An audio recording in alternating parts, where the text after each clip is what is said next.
Halo, Assalamualaikum warahmatullahi wabarakatuh. Salam sejahtera untuk kita semua. Mudah-mudahan Bapak atau Ibu asesor berada dalam kondisi yang sehat tanpa satu kekurangan apapun. Baik, di sini saya akan memaparkan sedikit terkait dengan kegiatan pengajaran dosen program studi akuntansi dengan peserta Serdos atas nama saya sendiri Bahtiar Effendi, SIMAK CSRS CSP. Saya mengampu mata kuliah di program studi akuntansi, di mana untuk materi yang telah saya ampu sebagai berikut, terdiri dari beberapa bagian. Yang pertama adalah kelas teori. Teori itu terdiri dari akuntansi 1, 3 SKS, akuntansi 2, 3 SKS, akuntansi biaya, 3 SKS, dan manajemen keuangan, 3 SKS, serta manajemen keuangan. Adapun untuk jenis mata kuliah praktek yang saya ampu adalah mata kuliah akuntansi sektor publik, 3 SKS, etika profesi dan lingkungan bisnis, 3 SKS, dan untuk bagian yang ketiga adalah terkait dengan konsentrasi, di mana saya ditempatkan sebagai koordinator mata kuliah akuntan sektor publik dan auditing, di mana saya mengampu mata kuliah sebagai berikut: pengauditan 1, 3 SKS, pengauditan 2, 3 SKS, pengauditan sektor publik, 3 SKS, pengauditan forensik, 3 SKS, dan pengauditan lanjutan, 3 SKS. Adapun bagian yang terakhir adalah terkait dengan tugas akhir, di mana mata kuliah tugas akhir di program studi akuntansi itu terdiri atas program permagangan 4 SKS dan skripsi 6 SKS. Untuk bagian teori, itu biasa pengajaran di program studi itu dilaksanakan melalui metode small group discussion, di mana dari saya selaku dosen akan memberikan materi kepada peserta didik. Nanti dari peserta didik akan menanggapi dan akan intens melakukan diskusi seperti itu. Adapun bagian praktek di sini, project based learning itu yang dijadikan metode di mana dalam kurikulum program studi akuntansi di kampus kami itu menerapkan kurikulum RBTL atau Research Based Teaching and Learning. RBTL di program studi akuntansi, khususnya di rumpun keilmuan akuntan sektor publik dan auditing, itu mengkolaborasikan antara kegiatan pendidikan dan pengajaran, penelitian dan pengabdian masyarakat dengan melibatkan mahasiswa. Jadi untuk mata kuliah rumpun ilmu sektor publik itu mata kuliah akuntansi sektor publik dan etika profesi dan lingkungan bisnis itu dijadikan sebagai mata kuliah praktek, di mana kampus kami dalam hal ini mempunyai desa mitra binaan yang sangat cocok untuk diimplementasikan sebagai objek kegiatan praktek implementasi RBTL tersebut melalui akuntansi sektor publik dan melalui mata kuliah etika profesi dan lingkungan bisnis. Di sana mahasiswa akan dilatih ya bagaimana caranya untuk mengimplementasikan keilmuan masing-masing yang sudah diperoleh khususnya di program studi akuntansi untuk membantu desa binaan dalam hal ini menyusun laporan keuangan khususnya di organisasi nirlaba sesuai dengan pernyataan standar akuntansi keuangan nomor 45. Itu yang tersebar yang sudah kita lakukan. Ada di desa, di kantor kelurahan, di puskesmas, dan di posyandu serta di sekolah-sekolah dalam hal ini untuk mendampingi dan mengedukasi terkait dengan pembukuan masing-masing. Jadi mahasiswa nanti akan dilibatkan dalam hal mengimplementasikan keilmuan untuk membantu desa binaan tersebut. Sementara untuk konsentrasi di sini menggunakan metode discovery dan project based learning, di mana masing-masing mahasiswa nanti akan diberikan terkait dengan tugas proyek yang mereka harus kerjakan, di mana untuk konsentrasi sektor publik sendiri di sini sudah menggunakan pendekatan digital accounting melibatkan sistem atlas. Sistem atlas itu sistem yang dipergunakan dalam proses perikatan audit sampai dengan memunculkan opini audit yang memang direkomendasikan oleh Ikatan Akuntan Publik Indonesia dan Kementerian Keuangan untuk diadopsi dan untuk diajarkan kepada mahasiswa itu sudah kita lakukan.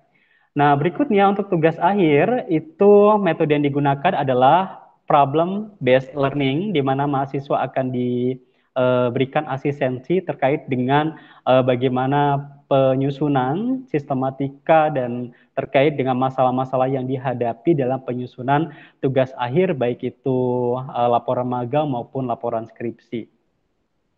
Kegiatan perkuliahan yang saya ampu di sini sehubungan dengan kondisi pandemi saat ini di program studi akuntansi mengikuti daripada surat edaran rektor bahwa untuk perkuliahan itu masih dilaksanakan secara tatap maya atau dikenal dengan online learning.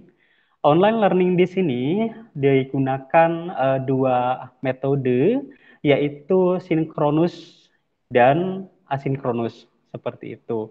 Nah, di sini fokusnya adalah sinkronus yang biasa saya laksanakan, di mana mahasiswa itu akan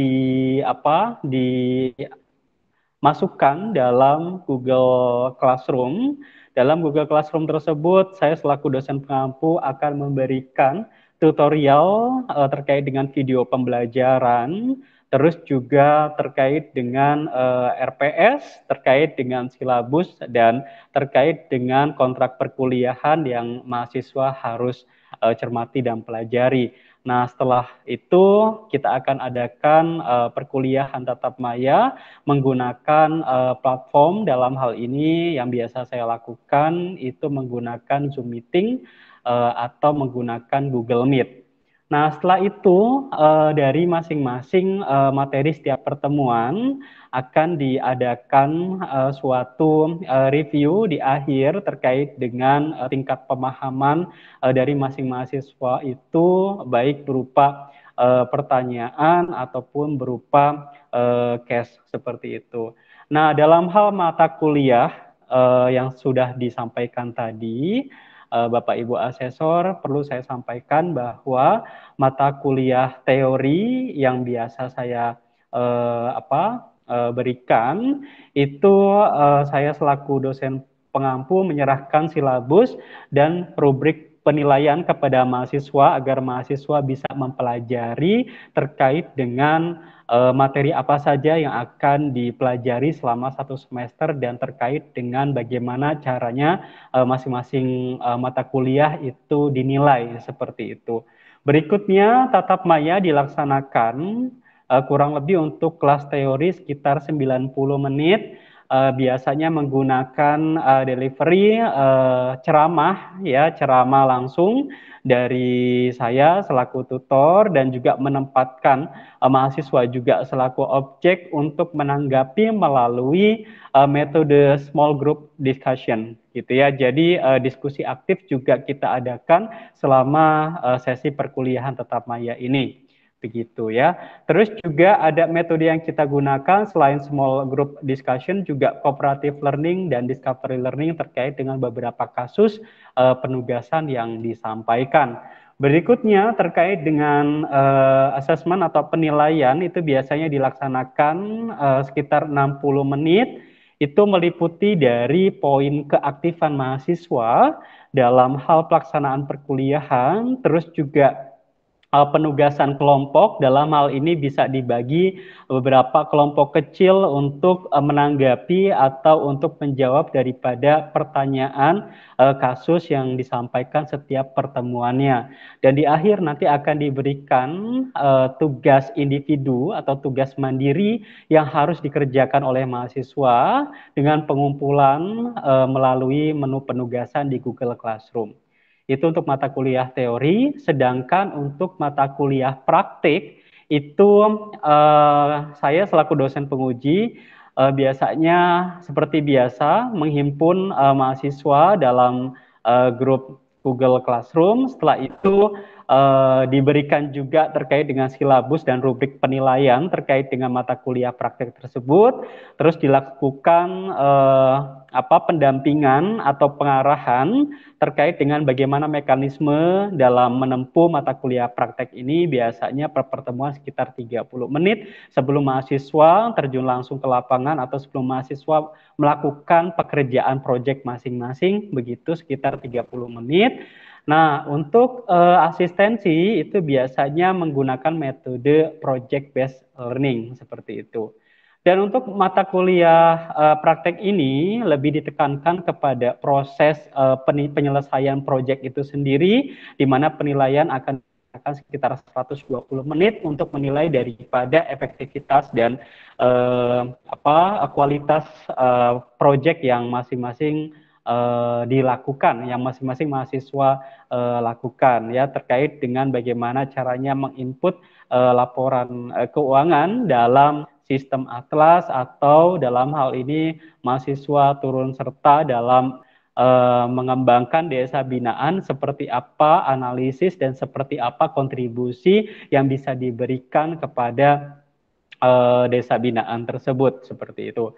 Nah, adapun untuk kegiatan perkuliahan itu seperti ini ya, Bapak Ibu asesor, bahwa saya akan mengunggah materi, setelah itu dilakukan discussion, ya, terus juga penugasan tatap maya melalui Google Meet, dan dilakukan presentasi, pengisian berita acara melalui sistem Siakat kami di kampus kami, dan terakhir akan selain ada diskusi di tatap maya, akan dilanjutkan juga terkait dengan diskusi aktif melalui Google Classroom.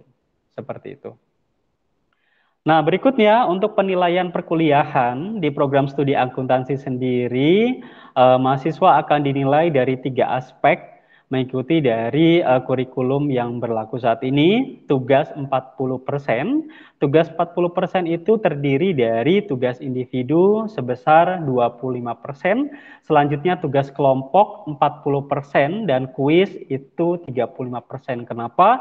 Karena lebih banyak, ya, melakukan pendekatan proyek, karena saat ini program studi akuntansi juga sedang migrasi ke digitalisasi akuntansi, sehingga banyak mata kuliah proyek yang memang ditekankan, sehingga tugas itu memenuhi atau menduduki poin prosentase penilaian tertinggi itu 40%.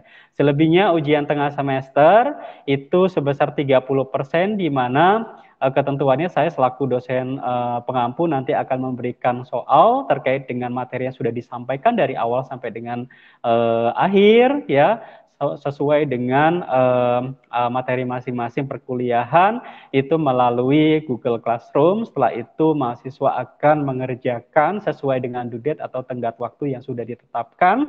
Adapun sifat daripada ujian itu khusus untuk mata kuliah teori biasanya diberikan melalui take home exam, ya. Tapi kalau untuk mata kuliah praktek dan proyek itu biasanya saya akan menerapkan sistem atau sifatnya itu presentasi seperti itu, karena untuk menilai daripada kualitas dan ketercapaian target yang sudah ditetapkan dalam hal ini menyelesaikan masing-masing proyek per mata kuliah gitu ya. Terus yang terakhir adalah penilaian perkuliahan ujian akhir semester itu menduduki urutan prosentasenya 30%. Sama seperti UTS ya, materi yang sudah disampaikan juga akan dilakukan pengujian baik itu untuk kelas teori dengan take home exam atau melalui presentasi untuk kelas praktek ya atau project begitu. Nah, itu saja mungkin yang bisa disampaikan Bapak Ibu Asesor. Mudah-mudahan bisa diterima akhir kata. Assalamualaikum warahmatullahi wabarakatuh. Salam sejahtera untuk kita semua. Terima kasih.